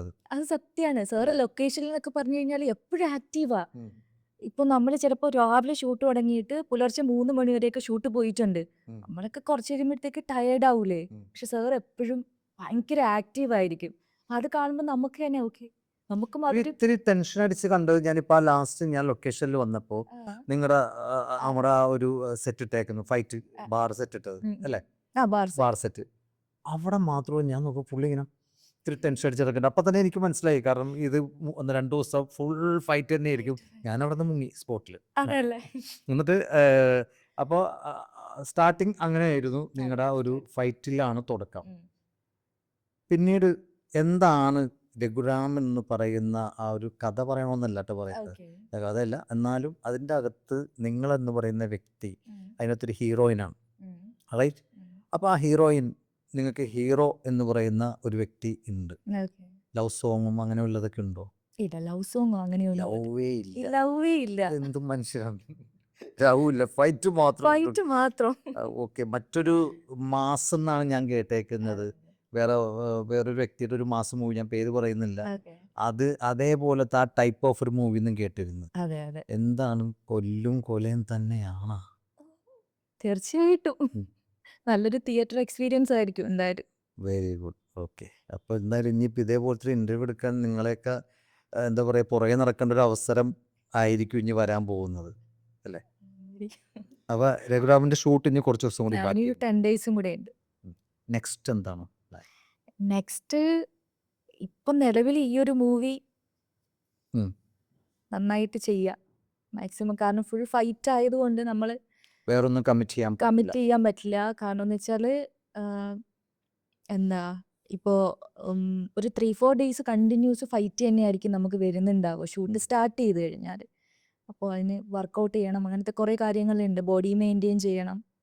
ഞാൻ കേട്ടിട്ടുണ്ടായിരുന്നു അടുപ്പിച്ചിട്ടുള്ള ഫൈറ്റും അതെ. പിന്നെ ഒന്ന് ഉറങ്ങണമെന്നുണ്ടെങ്കിൽ പെയിൻ കില്ലർ കഴിച്ചിട്ട് വേണം കിടന്നുറങ്ങാൻ. അതൊക്കെ സത്യം തന്നെയാണ്. കാരണം മുന്നേ ഫൈറ്റ് അങ്ങനെ എക്സ്പീരിയൻസ് ഇല്ലല്ലോ, അപ്പം നമുക്ക് സ്വാഭാവികമായിട്ടും ബോഡി പെയിനും കാര്യങ്ങളൊക്കെ വരും. അല്ല, പണ്ടേ മരം കയറി എക്സ്പീരിയൻസ് ഉണ്ടല്ലോ. അതൊക്കെ ഉണ്ട്. പിന്നെ ഓക്കെ, അതുപോലെ അത്ര എളുപ്പമല്ല ഇതെന്ന് മനസ്സിലായി. മനസ്സിലായി. മരം കയറ്റൊന്നും ഇല്ലെന്ന് ഇല്ല, ഇല്ല. ഇതിന്റെ റോപ്പ് ഇട്ടിട്ടുള്ള ഫൈറ്റ് ഒക്കെ വല്ലതും ഉണ്ടായിരുന്നു? എനിക്കുണ്ടായിരുന്നില്ല. അതിൽ മൊത്തം ഉണ്ടായിരുന്നു. ആ, അതെ, അതെ. ആദേശ് ബാല സാറിനൊക്കെ ഉണ്ട്. ഉണ്ട്. വെയിറ്റ് ചെയ്യും, 10 ദിവസം കൂടെ ഉണ്ടല്ലോ. ഉണ്ടാവും. അതിൽ നിങ്ങളെ കൂടി ചെയ്യിച്ചിറങ്ങുള്ളൂ. ഓരോ ദിവസവും അതായത് സൈനു സാറ് പറയും ഇങ്ങനെ, അതിഷ ബോഡി ശ്രദ്ധിക്കണം, ഉം. കൈയും കാലും ഒടിക്കരുത്. പുള്ളിക്ക് പേടിയാ. പുള്ളിക്ക് അതായത് സാറിന് പേടിയാ. എന്തെങ്കിലും പറ്റിക്കഴിഞ്ഞാൽ പിന്നെ അതൊരു പ്രശ്നമാണല്ലോ. മനസ്സിലായി. നമ്മുടെ ലൈഫിൽ നമുക്ക് എപ്പോഴും തടസ്സങ്ങൾ എല്ലാ കാര്യങ്ങൾക്കും ഉണ്ടാവും അല്ലേ? അപ്പോൾ നിങ്ങൾ മോഡലായ സമയത്ത് നിങ്ങൾ പറഞ്ഞു കഴിഞ്ഞു. ഇപ്പം മൂവിയിലേക്ക് നിങ്ങൾ കടന്നു വന്നു. ഒരു ബെസ്റ്റ് ഓപ്പണിംഗ് സേനു ചാവക്കാടൻ സാറ് വഴി നിങ്ങൾക്ക് കിട്ടുകയും ചെയ്തു. കാരണം ഹീറോയിനായിട്ട് തന്നെയാണ് ചെയ്യുന്നത്. ഇതിൽ നിങ്ങൾ എന്താണ് നിങ്ങൾ ഇതിൻ്റെ അകത്ത് പിടിച്ച് നിൽക്കാനുള്ള ഒരു സാഹചര്യം? നിങ്ങൾ ഇനി എന്താണ് നെക്സ്റ്റ്, എങ്ങനെയാണ് നിങ്ങൾ പ്ലാൻ ചെയ്യുന്നത്? അതായത് സിനിമ എന്ന് പറയുന്നത് ഇപ്പോൾ സിനിമയാണല്ലോ നിങ്ങൾ അതെ, കൊണ്ടുപോകുന്നത്. സിനിമയും മോഡലിങ്ങും രണ്ടും കൊണ്ടുപോകുന്നുണ്ട്. പക്ഷേ മോഡൽ നിങ്ങൾ അഡ്വാൻസ് ആയിട്ട് പറഞ്ഞു ഞാൻ വെയിറ്റ് ചെയ്യണേ, തിരുമ്പി വരുമാട്ടാ അങ്ങനെയല്ലേ എന്ന് പറഞ്ഞ പോലെ വെയിറ്റ് ചെയ്യണേ. ഞാൻ വരും, തിരിച്ചു വരും. പക്ഷെ അത് ഒരു ആർട്ടിസ്റ്റ് എന്ന നിലയിൽ പിന്നെ മോഡൽ രംഗത്തേക്കുള്ള അത് ചിലപ്പോൾ എനിക്ക് തോന്നുന്നു നിങ്ങളുടെ വാശി, നിങ്ങളുടെ മനസ്സിലുള്ളത് റാമ്പിലിറങ്ങാമെന്ന് മാത്രമല്ല അവിടുത്തെ പാനലിൽ ഇരിക്കാനുള്ളൊരു ഉദ്ദേശമായിരിക്കും അല്ലേ? അത് മനസ്സിലായി. അപ്പോൾ ഓക്കെ. അപ്പോൾ സിനിമയിൽ നിങ്ങളെ പിടിച്ച് നിർത്തുന്നത് എന്താണ്? എന്തെങ്കിലും ഒരു മോട്ടീവ് ഉണ്ടാവുമല്ലോ നമുക്ക്, സിനിമയിൽ നിൽക്കണം, കണ്ടിന്യൂ ചെയ്ത് പോകണം. അതെന്താണ്? അതിപ്പോൾ ഞാൻ എൻ്റെ ഒരു കരിയറായിട്ട് സിനിമ ഞാൻ ചൂസ് ചെയ്തു. ഇനിയിപ്പോൾ ഒരു തിരിച്ചു പോക്കില്ല. അപ്പോൾ എനിക്കിപ്പോൾ ഇത്രയും നല്ലൊരു ചാൻസ് കിട്ടി. ഇപ്പം സൈനു സാറ് എന്നെ വിശ്വസിച്ച് ആ ഒരു ക്യാരക്ടർ എനിക്ക് തന്നു. അപ്പോൾ അത് എന്നാൽ കഴിയുന്ന വിധം മാക്സിമം എന്താണ് ചെയ്യാന്നുള്ളതാണ്. ഇപ്പം ഞാൻ ഫൈറ്റിംഗ് ഞാൻ പഠിച്ചിട്ടില്ല. പക്ഷെ അതിനുശേഷം ഞാൻ ജിമ്മിന് പോയി വർക്കൗട്ട് ചെയ്യാൻ തുടങ്ങി. അശ്വതി എന്ന് പറഞ്ഞൊരു കുട്ടിയാണ് എന്നെ ട്രെയിനിങ് ചെയ്യിപ്പിച്ചത്. അപ്പം ഞാൻ എന്നാൽ കഴിയുന്ന വിധം ആ ക്യാരക്ടറിന് എന്തൊക്കെ ചെയ്യാൻ പറ്റുമോ ഞാൻ അതിൻ്റെ മാക്സിമം ചെയ്യുന്നുണ്ട്. അപ്പോൾ ഇത് തന്നെയാണ് എൻ്റെ കരിയർ. ഇനിയും നെക്സ്റ്റ് കുറേ മൂവീസ് ചെയ്യണമെന്നാണ് എൻ്റെ ആഗ്രഹം. ഹാർഡ് വർക്ക് ചെയ്യും തീർച്ചയായിട്ടും. പിന്നെ എൻ്റെ അമ്മ അച്ഛൻ. കാരണം അപ്പോൾ അതിനു വേണ്ടി അമ്മച്ചനിലേക്ക് വരാം. അതിനു വേണ്ടി ഹാർഡ് വർക്ക് ചെയ്യുമെന്ന് പറഞ്ഞു. അപ്പോൾ അതൊരു ചോദ്യം തന്നെയാണ്. നിങ്ങൾ ഇപ്പോൾ സേനു ചാവക്കാടൻ സാറ് പറഞ്ഞു എന്ന് പറഞ്ഞു ബോഡി മെയിൻറ്റെയിൻ ചെയ്യണം. അപ്പോൾ ഇപ്പോൾ ജിമ്മിന് പോകണ്ടെന്ന് പറഞ്ഞു. ഇത് ഇപ്പോൾ സ്റ്റാർട്ട് ചെയ്തതാണോ അല്ലെങ്കിൽ നിങ്ങളൊരു ആർട്ടിസ്റ്റ് ആവണമെന്ന് മനസ്സിൽ നേരത്തെ വിചാരിച്ചത് കൊണ്ടിട്ട് നേരത്തെ തന്നെ ഇങ്ങനെ ബോഡി മെയിൻറ്റെയിൻ ചെയ്തിട്ടാണ് പോകുന്നത്? ഞാൻ ബോഡി മെയിൻറ്റെയിൻ ചെയ്യുന്നുണ്ടായിരുന്നു. പക്ഷെ അങ്ങനെ ജിമ്മിൽ വർക്കൗട്ട് ഇടയ്ക്ക് പോയിട്ടുണ്ടായിരുന്നു. പിന്നെ സ്റ്റോപ്പ് ചെയ്തു. കാരണം വർക്കും കാര്യങ്ങളൊക്കെ ആയതുകൊണ്ടിട്ട്. കാരണം ഞാൻ അസിസ്റ്റന്റ് ഡയറക്ടറായിട്ട് വർക്ക് ചെയ്യുന്നുണ്ടായിരുന്നു. അപ്പോൾ നമുക്ക് ജിമ്മിന് കറക്റ്റ് ഒരു ടൈമിന് പോകാൻ പറ്റാത്തതുകൊണ്ട് റൂമിൽ തന്നെ വർക്കൗട്ട് ചെയ്യും. പക്ഷെ ഇപ്പോൾ ഈ ഒരു മൂവിയിലേക്ക് എൻട്രി ആയപ്പോൾ ഞാൻ പിന്നെ ജിമ്മിന് പോകാൻ തുടങ്ങി. ഒരു ട്രെയിനറിനെ വെച്ചു. മോഡലിംഗ് രംഗത്തായിരുന്ന സമയത്ത് കുറച്ചൊക്കെ വിമർശനങ്ങൾ കേട്ടിട്ടുണ്ടെന്ന് പറഞ്ഞു. ഇപ്പോൾ സിനിമ ഇൻഡസ്ട്രിയിലേക്ക് വന്നു, ഹീറോയിനായിട്ട് ചെയ്യുന്നു. എൻ്റെ അടുത്ത് അതിന് മുമ്പ് ഒരു കാര്യം പറഞ്ഞുതരാം. നിങ്ങൾ ആരോ എന്തോ ഒരു എൻ്റെ ബന്ധമാണെന്ന് പറയാൻ എനിക്ക് നാണക്കേടാണെന്ന് അതെ. പറഞ്ഞു. നിങ്ങൾ ചിന്തിച്ചു നോക്കിയേ, ഈ മൂവി ഇറങ്ങുമ്പോൾ വാശിക്ക് അവരെ വീടിൻ്റെ മുമ്പിൽ കൊണ്ടുപോയിട്ട് ഒരു പോസ്റ്റ് ഒട്ടിക്കണം, അതിൻ്റെ പൈസ ഞാൻ തരാം. തമാശ പറഞ്ഞല്ല, കാരണം അങ്ങനെ ഉള്ളവർ. അപ്പം അങ്ങനെ വരുമ്പോൾ ഇൻഡസ്ട്രിയിൽ നിന്ന്, ഇപ്പം ഫിലിം ഇൻഡസ്ട്രിയിൽ ഹീറോയിനായിട്ട് നിൽക്കുന്നത്, ഇതിൻ്റെ അകത്തു നിന്ന് സിനിമ ഇൻഡസ്ട്രിയിൽ നിന്ന്, ഞാൻ പുറത്തെ ആൾക്കാരുടെ കാര്യമില്ല കേൾക്കുന്നത്, ഇൻഡസ്ട്രിയിൽ നിന്ന് നിങ്ങൾക്ക് ഇതേപോലെ വല്ല അവഗണനകൾ നേരിടേണ്ടി വന്നിട്ടുണ്ടോ? ഇപ്പോൾ ഈ ഒരു റീസൺലി എന്നല്ല, നേരത്തെയും കൂടി എടുത്തിട്ട് പറഞ്ഞോളൂ. ഇല്ല, എനിക്ക് ഈ ഫിലിം ഇൻഡസ്ട്രിയിൽ നിന്ന് അങ്ങനത്തെ ഒരു പ്രശ്നം ഉണ്ടായിട്ടില്ല. ഇല്ല. ഇല്ല, എനിക്ക് മോഡൽ ഫീൽഡിൽ മാത്രമാണ് അങ്ങനത്തെ ഒരു പ്രശ്നം ഉണ്ടായിട്ടുള്ളത്. ഫിലിം ഇൻഡസ്ട്രിയിൽ എല്ലാവരും ഭയങ്കര സപ്പോർട്ടീവ് ആയിട്ടാണ് ഉണ്ടായത്. ആണല്ലേ? അതെ അതെ. അപ്പോൾ അങ്ങനെ ഫിലിം ഇൻഡസ്ട്രിയിൽ നിന്ന് ഒരു വലിയ പ്രശ്നം, ഇല്ല, ഇത് വലിയ കാരണം അവരന്നേ ചിലപ്പോൾ നിങ്ങളെ കണ്ടപ്പോൾ തുടങ്ങിയ സ്റ്റാർട്ടിങ്ങിലേ മനസ്സിലായിട്ടുണ്ടാവും ഈ പോലെ ഒരു നായികയായിട്ട് വരും എന്ന് അവർ ചിന്തിച്ചുകൊണ്ടായിരിക്കാം ചിലപ്പോൾ നിങ്ങൾക്ക് അങ്ങനെ ഒരു എന്താ പറയുക പരിഗണന കിട്ടിയത്. മേ ബി കിട്ടിയിട്ടുണ്ടാവും. ആയിരിക്കാം. ഒരു 5 വർഷം കഴിഞ്ഞാൽ, ഒരു 5 വർഷം എടുത്തോളൂ, ഇപ്പോൾ 2025 തന്നെ കൂട്ടിക്കോ, ഓക്കെ. 2029 30 ആകുമ്പോൾ മലയാള സിനിമയിൽ നിങ്ങളുടെ ഒരു പൊസിഷൻ, നിങ്ങൾക്കൊരു ചെയർ, നിങ്ങൾ എന്താണ് ഉദ്ദേശിക്കുന്നത്? അതിനെക്കുറിച്ചൊന്ന് വിശദമായിട്ട് പറയാമോ? അങ്ങനെ ചോദിച്ചാൽ എല്ലാവരും അറിയപ്പെടുന്ന ഒരു ആർട്ടിസ്റ്റ് ആകണം.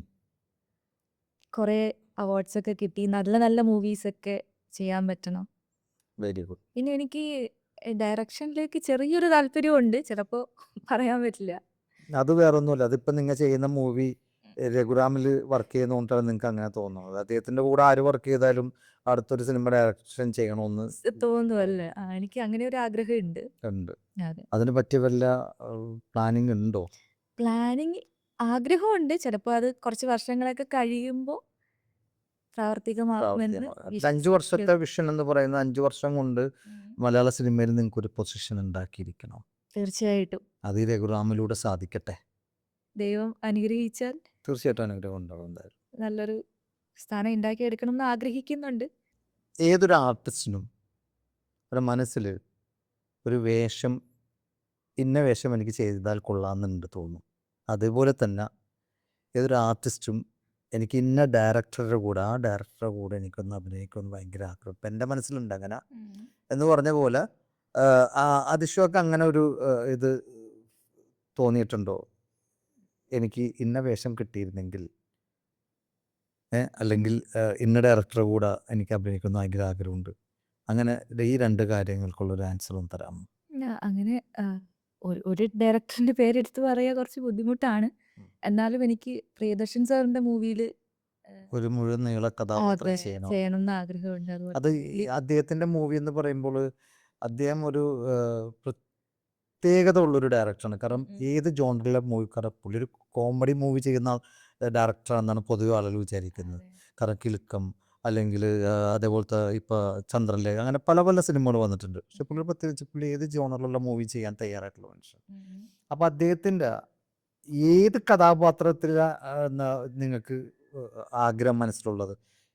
ഏത് ടൈപ്പ് ഓഫ് കഥാപാത്രം, ക്യാരക്ടർ? വേറെ ഒരു മൂവി ഡയറക്റ്റ് ചെയ്യുകയാണെങ്കിൽ അതിലിപ്പം ഏത് ടൈപ്പ് ക്യാരക്ടർ കിട്ടിയാലും ഞാൻ ചെയ്യും. അതുപോലെ തന്നെ പിന്നെ ലിജോ സാറ്, പിന്നെ നമ്മുടെ സൈനു ചാവക്കാടൻ സാർ, അത് തീർച്ചയായിട്ടും സാറിന്റെ അടുത്ത മൂവി വരുവാണെങ്കിൽ തീർച്ചയായിട്ടും അതിലൊരു ചാൻസ്. അല്ല, ഒരു അപ്പോൾ അങ്ങനെ ആ ഒരു ക്യാരക്ടർ ഉണ്ടല്ലോ, ഞാൻ അത് ചോദിക്കെടുത്ത് പിന്നെ ചോദിക്കാൻ കാരണം എന്താണെന്ന് വെച്ചാൽ, ഇപ്പോൾ ഏതൊരു ആർട്ടിസ്റ്റും വിചാരിക്കും ഇങ്ങനെ, കിലുക്കത്തിലെ രേവതി മാം ചെയ്ത ഒരു ക്യാരക്ടർ കൊണ്ട് ഭയങ്കര ഒരു ക്യാരക്ടർ. കാരണം ശരിക്കും പറഞ്ഞാൽ നമ്മൾ വരെയും ആ സിനിമ കണ്ടിട്ടുണ്ടോ എന്ന് എനിക്കറിയില്ല. കണ്ടിട്ടുണ്ടോ? പിന്നെ കിലുക്കം കാണാത്ത ആ മൂവിയിൽ രേവതി മാമിൻ്റെ ക്യാരക്ടർ എന്ന് പറയുന്നത് ആ ഒരു മിഡിൽ, അല്ലെങ്കിൽ എന്താ പറയുക, ഒരു പോർഷൻ ഏകദേശം തീരാറാവുമ്പോഴാണ് അവർ വട്ടില്ല എന്നറിയുന്നത്. അതുവരെ വട്ടാണല്ലേ എന്നാണ് ചോദിക്കുന്നത്. അപ്പം അങ്ങനത്തെ ഒരു ക്യാരക്ടർ, കാരണം നമ്മൾ ഒരു ആ സിനിമ കാണുമ്പോൾ ആദ്യം കാണുന്ന സമയത്ത് അറിയില്ലായിരുന്നു. ഞാനും വിചാരിച്ച അവർക്ക് ശരിക്കും വട്ടാ, പക്ഷെ പിന്നീട് അവരെ ആക്ട് ചെയ്യണമെന്നുള്ളത് മനസ്സിലാകുന്നത്. പക്ഷെ അതേപോലത്തെ ഒരു ക്യാരക്ടർ ഏതൊരു ആർട്ടിസ്റ്റും ഉം. ആഗ്രഹിക്കുന്നുണ്ട് ഉം. അല്ലേ? അതെ, തീർച്ചയായിട്ടും. അപ്പം നിങ്ങൾക്ക് ഈ അദ്ദേഹത്തിൻ്റെ ഒരു സിനിമയിലെ ഒരു നല്ലൊരു ആർട്ടിസ്റ്റായിട്ട് മാറണമെന്ന് ആഗ്രഹമുണ്ട്, നല്ലൊരു ക്യാരക്ടർ ചെയ്യണമെന്നുണ്ട്. ഉം. ഉം. അതാണ് ഞാൻ ചോദിച്ചത്, ഉം. ഏത് ടൈപ്പ് ഓഫ് ക്യാരക്ടറാണ് ചെയ്യാൻ ആഗ്രഹമെന്ന് ചോദിച്ചത്. അങ്ങനെ എനിക്ക് ഇന്ന ടൈപ്പ് അങ്ങനെ ഇല്ല ശരിക്കും പറഞ്ഞാല്. എനിക്ക് പെർഫോം ചെയ്യാൻ ഉണ്ടായിരിക്കണം എന്ന് മാത്രമേ ഉള്ളൂ. കാരണം അതൊരു വെല്ലുവിളിയാണ്. അതെ, നമ്മളൊരു ക്യാരക്ടർ ചെയ്യുമ്പോൾ വെറുതെ ചെയ്തു പോകുന്നതിന് പകരം അതിങ്ങനെ ഒരു ഒരു പ്രേക്ഷകൻ ഒരു സിനിമ കാണുന്നു. അത് കണ്ടിറങ്ങി ആ ക്യാരക്ടർ തിയേറ്ററിൽ നിന്ന് ഇറങ്ങുമ്പോൾ ആ ക്യാരക്ടർ മറന്നിട്ട് പോകാൻ പാടില്ല. ആ ക്യാരക്ടർ അവരുടെ മൈൻഡിൽ ഉണ്ടാവണം. നമ്മൾ ചില സിനിമകൾ കാണുമ്പോൾ ഇപ്പോൾ ARM, ഉം. നമ്മുടെ ടൊവിനോ ചേട്ടൻ, Yes. സുരഭി അപ്പം അവരുടെയൊക്കെ മൂവി നമ്മൾ കണ്ട് കഴിഞ്ഞാൽ നമ്മൾ പിന്നെ അതിനെപ്പറ്റി ഡിസ്കസ് ചെയ്യും. ക്യാരക്ടേഴ്സ് അങ്ങനെ ഒത്തിരി മൂവീസ് ഇറങ്ങിയിട്ടുണ്ട്. ഇപ്പോൾ തുടരും. അപ്പം എനിക്ക് അങ്ങനത്തെ ചർച്ച ചെയ്യപ്പെടുന്ന ക്യാരക്ടേഴ്സ് ചെയ്യണം. അല്ലെങ്കിൽ പ്രേക്ഷകന്റെ മനസ്സിൽ എപ്പോഴും ഉണ്ടാകുന്ന തങ്ങി നിൽക്കില്ല ചില ക്യാരക്ടേഴ്സ്. അതിനിടയിൽ ഒരു ചെറിയ ക്വസ്റ്റ്യൻ. ഓക്കെ. ഒന്നുമില്ല. എന്താ? ഉള്ളൊഴുക്ക് എന്ന് പറഞ്ഞ സിനിമ, ഉള്ളൊഴുക്ക്. അതിൻ്റെ അകത്ത് ഉർവശി മാമും പാർവതിയും അയ്യോ. മത്സരിച്ച് അഭിനയിച്ചു. അതെ, അതെ, അതെ. നിങ്ങൾ ചിന്തിച്ചു നോക്ക്, ഉം. ഉർവശി മാമിൻ്റെ കൂടെ പെയറായിട്ട് ഉം. നിങ്ങൾക്കൊരു അവസരം കിട്ടിയാൽ ഉം. അത് രണ്ടും ശക്തമായിട്ടുള്ള കഥാപാത്രം, അതെ, എന്തായിരിക്കും അവസ്ഥ?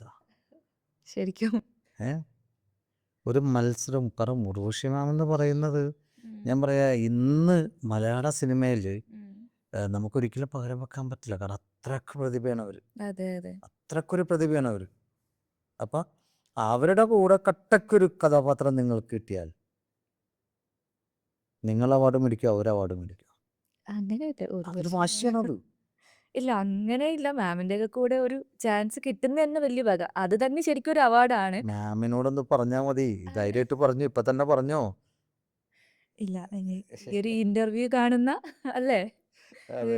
ഇങ്ങനെ എന്തെങ്കിലുമൊക്കെ ക്യാരക്ടർ ഉണ്ടെങ്കിൽ തീർച്ചയായിട്ടും എനിക്കും കൂടെ ചെറിയൊരു അവസരം തരണം. അല്ല, കിട്ടട്ടെ കിട്ടട്ടെ, നല്ല നല്ല ക്യാരക്ടറുകൾ തേടി വരട്ടെ നിങ്ങൾ. കാരണം ഞാൻ അതുകൊണ്ടാണ് ഞാൻ പറഞ്ഞത്. കാരണം മലയാള സിനിമയിൽ നിങ്ങൾ മനസ്സിലാക്കേണ്ട ഒരു കാര്യം എന്താണെന്ന് വെച്ചാൽ, ഒരുപാട് നല്ല ആളുകൾ നമ്മുടെ വിട്ടുപോയി. മലയാള സിനിമയിൽ അതെ. നിന്ന് എന്താ പറയുക, അവരുടേതായ ഒരു ഇരിപ്പിടം ഇവിടെ മാറ്റി വെച്ചിട്ട് പോയിട്ടുണ്ട്. അതിൻ്റെ അകത്തേക്ക് ഇന്നും ഞാൻ ഇഷ്ടപ്പെടുന്ന ഒരു ആർട്ടിസ്റ്റ്, നേരിട്ട് കണ്ട് പരിചയമുള്ള ഒരു ആർട്ടിസ്റ്റ് ആയിരുന്നു കൊച്ചിൻ ഹനീഫ സാറ്, കൊച്ചിൻ ഹനീഫ സാറ്. കൽപ്പന ചേച്ചി. ഇവരൊക്കെ പോയ മാമുക്കോയ സാറ്, ഇവരൊക്കെ പോയ ഒരു വേക്കൻസി എന്ന് പറയുന്നത് വലിയൊരു സംഭവം തന്നെയാണ്. നമുക്ക് അവിടെ പകരം വെക്കാൻ ആളില്ല എന്ന് തന്നെ പറയാം. അപ്പോൾ ഞാൻ ചോദിക്കുന്നത്, അങ്ങനത്തെ ക്യാരക്ടേഴ്സൊക്കെ ഇന്നും മലയാള സിനിമയിൽ അവസരങ്ങൾ തേടി വരുമ്പോൾ നല്ല ക്യാരക്ടറാണത്. അതെ, അതെ. നമ്മൾ ഗ്ലാമർ റോളുകളുടെ പുറകെ മാത്രമല്ല പോകേണ്ടത്. ഞാൻ അതെ. അതുകൊണ്ടാണ് പറയുന്നത്. ഓക്കെ, അത് അങ്ങനെ വേറെ ഒന്നും ചിന്തിക്കണ്ടേ. ഇല്ല. അപ്പം നമ്മൾ അത്രയും നല്ല കഥാപാത്രങ്ങൾ മലയാള സിനിമയിൽ ഇനിയും വരാനുണ്ട്, ചെയ്യാൻ ആളില്ല എന്നുള്ളതാണ്. നിങ്ങൾ അതിനു വേണ്ടി ശ്രമിക്കാൻ തയ്യാറല്ലേ? തീർച്ചയായിട്ടും ഞാൻ തയ്യാറാണ്. അങ്ങനത്തെ ക്യാരക്ടേഴ്സ് കിട്ടിക്കഴിഞ്ഞാൽ തീർച്ചയായിട്ടും ഞാൻ ചെയ്യും. അപ്പോൾ ഡയറക്ടർമാരോട് അതെ. എന്താ പറയുക, ഞാനും കൂടി ശുപാർശ ചെയ്യുന്നു. നല്ല ഒരു അവസരങ്ങൾ നിങ്ങൾ തേടി വരട്ടെ എന്തായാലും. Thank you. മോഡൽ രംഗത്ത് നിന്ന് സിനിമയിലേക്ക് വന്നു. അപ്പോൾ ഇത് രണ്ടും നിങ്ങൾ നിങ്ങളുടെ കരിയറിൽ ഒരു മെയിൻ ചൂസ് ചെയ്തേക്കുന്ന ഒരു കാര്യം, മെയിനായിട്ടും ഇത് രണ്ടും അല്ലായിരുന്നെങ്കിൽ, മോഡലല്ല, സിനിമയും നിങ്ങളുടെ മനസ്സിലില്ലായിരുന്നെങ്കിൽ, അല്ലെങ്കിൽ ഇപ്പം നമ്മൾ കുഞ്ഞിലെ വളർന്നു വരുമ്പോൾ നമുക്ക് പല പല കാര്യങ്ങളുണ്ടാവും. അപ്പോൾ ഇത് രണ്ടും മാറ്റി നിർത്തിയാൽ എന്താകുമായിരുന്നു എന്ന് ചിന്തിച്ചിട്ടുണ്ടോ? ഞാൻ ഇപ്പൊ എനിക്കൊരു ബൊട്ടിക്ക് ഉണ്ട് കേട്ടോ. ആദീസ് ഫാഷൻ. അത് ട്രിവാൻഡ്രത്താണ് നാട്ടിൽ, അമ്പുരി എന്ന് പറഞ്ഞു. അപ്പൊ ഞാൻ അങ്ങനെ തുടങ്ങി അത് സ്റ്റാർട്ട് ചെയ്തു. അതൊക്കെ ഞാൻ നേരത്തെ ചെയ്തു വെച്ചു. ഓക്കെ. അതപ്പോൾ ആരാണ് നടത്തുന്നത്? അമ്മയാണ്. അമ്മയാണ്. അപ്പോൾ അവൻ പിടിച്ച് അവരിപ്പോൾ അവരടുത്ത മോഡലായി. ഓക്കെ. അമ്മയോട് ചോദിച്ചു താല്പര്യം ഉണ്ടോന്നൊക്കെ. നല്ല കാര്യം, നല്ല കാര്യം, അതൊക്കെ നല്ല കാര്യം. സ്റ്റാർട്ട് ചെയ്തു. അപ്പോൾ ഈ പറഞ്ഞ പോലെ തന്നെ മോഡൽ അല്ലായിരുന്നെങ്കിൽ, സിനിമാ നടി ആയില്ലായിരുന്നെങ്കിൽ എന്താകുമായിരുന്നു? ഈ ഒരു മേഖല തന്നെ, ബിസിനസ്. ബിസിനസ്. അതെ, അതെ. പിന്നെ നിങ്ങൾ എന്തർത്ഥത്തിലാണ് ഏവിയേഷൻ കോഴ്സ് പഠിക്കാനായിട്ട് ചോദിച്ചത്? അത് ശരിക്കും മോഡൽ ആകണം എന്നുള്ള ആഗ്രഹത്തിൽ എറണാകുളം വരണമല്ലോ, എന്തെങ്കിലും ഒരു കാരണം വേണ്ടേ. ഏത് കോളേജായിരുന്നു? ഫ്ലൈയിങ് ഗൂസ് ഏവിയേഷൻ അക്കാദമി, ഇവിടെ രവിപുരം, എറണാകുളം. അതിന് വേണ്ടിയിട്ട് മാത്രം പഠിച്ചു. അതിനുവേണ്ടി മാത്രമാണ് നിങ്ങൾ ഒരു ഏകദേശം ഒരു 1.5 ലക്ഷം രൂപ കളഞ്ഞു അതെ, അതെ, അല്ലേ? അതെ. പക്ഷെ ആ മീൻസ് അച്ഛനും അമ്മയാണ് എന്നെ പഠിപ്പിച്ചതെങ്കിലും ഞാൻ ജോലി ചെയ്ത പൈസ തിരിച്ചു കൊടുത്തു. കൊടുത്തു. അതെ, അതിലെനിക്കൊരു സന്തോഷം. ഉം. അപ്പോൾ അതെത്ര 1.5 വർഷത്തെ കോഴ്സായിരുന്നു? അത്ര ഒരു വർഷം. 1 വർഷത്തെ കോഴ്സായിരുന്നു. അപ്പോൾ 1 വർഷം നിങ്ങൾ അതിൻ്റെ പുറകിൽ നടക്കുന്നതിനേക്കാൾ കൂടുതൽ മോഡലിങ്ങിൻ്റെ പുറകെ നടന്നു. അല്ല, അതൊരു പഠിക്കുന്ന അതൊരു ടൈമിൽ അതൊരു ഉണ്ടായിരുന്നില്ല. അതൊരു വഴി മാത്രം നിങ്ങൾ കണ്ടു. ഇല്ല, പഠിക്കുന്ന ടൈമിന് മോഡലിംഗ് ഉണ്ടായിരുന്നില്ല. ഉണ്ടായിരുന്നില്ല. പഠിച്ച് കഴിഞ്ഞതിന് ശേഷമാണ് ഫീൽഡിലേക്ക്. അത് പഠിച്ച് കഴിഞ്ഞിട്ട് വല്ല ട്രാവൽസിലോ അല്ലെങ്കിൽ എന്തെങ്കിലും ജോബ് ചെയ്തിരുന്നോ? ഇല്ല, അത് കഴിഞ്ഞിട്ട് ഞാൻ നേരെ ചെന്നൈ സിൽസിലാണ് ജോയിൻ ജോയിൻ ചെയ്തത്. ചെയ്തത്. അതിനുശേഷം മോഡലിംഗ് അത് സ്റ്റാർട്ട് ചെയ്തു. എന്തുകൊണ്ടിട്ടാണ് ഈ നിങ്ങൾ പഠിച്ചേക്കുന്നത് ഏവിയേഷൻ കോഴ്സാണ്. അതിലെന്തായിരുന്നു സ്പെഷ്യലൈസ് ചെയ്തത്? Ground floor. ഗ്രൗണ്ട് സ്റ്റാഫാണ്. അവിടുന്ന് നേരെ നിങ്ങൾ എങ്ങനെ ഒരു ചെന്നൈ സിൽക്കിന്റെ സ്റ്റാഫായിട്ട് മാറിയത്? അത് എന്തെന്ന് വെച്ചാല് ഓൾറെഡി എന്നെ പഠിപ്പിക്കാൻ ഇത്രയും പൈസ വീട്ടിൽ നിന്ന് തന്നു. അപ്പോ ജോലി ഇല്ലാണ്ട് നമുക്ക് പോകാൻ പറ്റില്ലല്ലോ. മുന്നോട്ട് പോകാം. അപ്പൊ എറണാകുളം തന്നെ എനിക്ക് നിൽക്കുകയും സിറ്റിയിൽ വേണം. നിൽക്കണം. ആ. അപ്പൊ അതിനു വേണ്ടിയിട്ട് ജോയിൻ ചെയ്തതായിരുന്നു ചെന്നൈ സിൽസിൽ.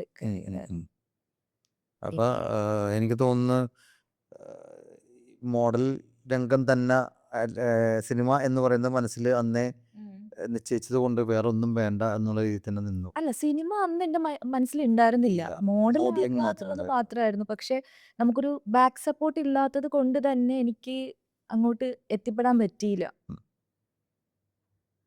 ഇപ്പോൾ ഒരു മൂവിയിൽ ഹീറോയിനായിട്ട് വർക്ക് ചെയ്തുകൊണ്ടിരിക്കുന്ന ഒരു ആക്ഷൻ ഹീറോ ലേഡി ഹീറോയിൻ ആയിട്ട് വർക്ക് ചെയ്യുന്ന റൈറ്റ് നൗ നിങ്ങളുടെ നാട്ടിൽ നിങ്ങൾ പോകുമ്പോൾ എന്താണ് നിങ്ങളുടെ നൈബേഴ്സിൻ്റെ അല്ലെങ്കിൽ നിങ്ങളന്ന് മോശം പറഞ്ഞ ബന്ധുക്കാരൊക്കെ ഉണ്ടെന്നൊന്നുമില്ല, അവരൊക്കെ ഇപ്പൊ കാണാറുണ്ടാ? തീർച്ചയായിട്ടും. ഇപ്പൊ എല്ലാരും ഭയങ്കര സപ്പോർട്ടാ. ആ. ശരിക്കും അന്നും ഇന്നും എന്നെ സപ്പോർട്ട് ചെയ്ത ഒരു 80% ആൾക്കാർ എന്റെ നാട്ടിൽ സപ്പോർട്ട് ചെയ്തിട്ടുണ്ട്. അതിലൊരു 20% മാത്രമാണ്. അത് സ്വാഭാവികമാണ്, നമുക്കൊന്നും പറയാൻ പറ്റില്ല. പക്ഷെ ഇപ്പോ എന്നെ ഏറ്റവും കൂടുതൽ സപ്പോർട്ട് ചെയ്യുന്നത് എന്റെ നാട്ടിലുള്ള അതെ എല്ലാവരും തന്നെ. എല്ലാവരുമാണ്. അപ്പോൾ ഇപ്പോൾ പുതിയ ഒരുപാട് ആളുകൾ ഇൻഡസ്ട്രിയിലേക്ക് വന്നുകൊണ്ടിരിക്കുകയാണ്, ആർട്ടിസ്റ്റുകളെ. കാരണം ഓപ്പർച്യൂണിറ്റീസ് ഒരുപാടുണ്ട്, പണ്ടത്തെ പോലെയൊന്നുമല്ല.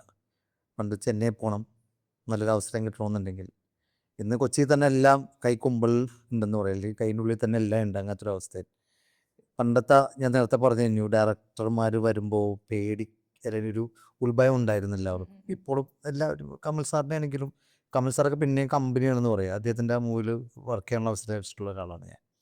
പക്ഷെ എന്നാലും ഒരു പേടി ഉത്ഭയം ഉണ്ട്. ഇന്നിപ്പോൾ പുതിയതായിട്ട് മലയാള സിനിമയിലേക്ക് കടന്നു വന്നേക്കുന്ന ഒരു പുതിയ ഡയറക്ടർമാർക്ക് ആ ഒരു നമുക്കൊരു പേടിയില്ല. കാരണം നമ്മളായിട്ട് കമ്പനിയാണ്, നമ്മുടെ ഒരു ഏജ്, അങ്ങനത്തെ ഒരു ചിന്താഗതിയാണ്. അപ്പോൾ പുതിയതായിട്ട് കടന്നു വരുന്ന ആർട്ടിസ്റ്റുകളോട്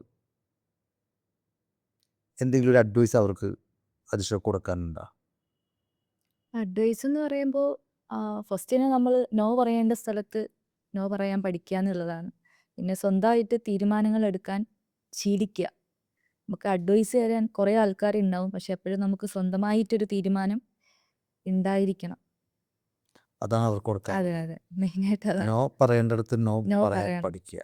അതൊരു വലിയൊരു സംഭവം. സൗഹൃദത്തിന്റെ പുറത്ത് ചിലപ്പം കുറേ വർക്കുകൾ ഉണ്ടാവാം, അല്ലെങ്കിൽ പക്ഷെ നമ്മൾ എന്താണെന്ന് വെച്ചാൽ കറക്റ്റ് സ്ക്രിപ്റ്റ് കേൾക്കുക.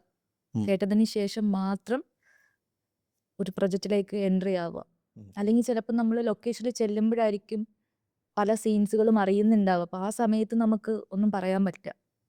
അപ്പോൾ നമ്മൾ സ്റ്റാർട്ടിങ്ങിൽ തന്നെ സ്ക്രിപ്റ്റ് കേൾക്കുക, അത് ഓക്കെ ആണെങ്കിൽ എസ് പറയുക, ഇല്ലെങ്കിൽ നോ പറയുക. അതായിരിക്കും കുറച്ചുകൂടെ.